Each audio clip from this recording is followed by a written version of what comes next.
வாங்க நாளைக்கு Nifty levels பார்ப்போம். நாளைக்கு நிஃப்டி எக்ஸ்பெரி பார்த்து ட்ரேட் பண்ணுங்க.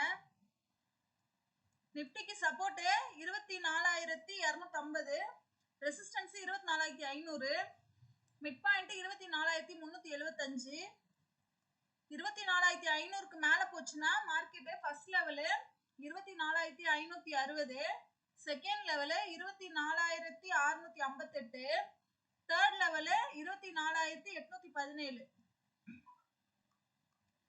சப்போர்ட்டுக்கு கீழே போச்சுன்னா first level 24,188, second level 24,082, third level 23,979. இன்னைக்கு நிஃப்டி மட்டும்தான் நான் லெவல்ஸ் கொடுத்துருக்கேன், கொஞ்சம் லேட் ஆயிடுச்சு. நாளைக்கு பார்த்துக்கலாம் பேங்க் நிஃப்டியும் நிஃப்டியும். நிஃப்டி மட்டும் லெவல்ஸ் கொடுத்துருக்கேன் ஃப்ரெண்ட்ஸ். நாளைக்கு மந்த்லி கான்ட்ராக்ட் க்ளோசிங் பார்த்துக்கோங்க. ஓகே ஃப்ரெண்ட்ஸ், பாய், தேங்க்யூ.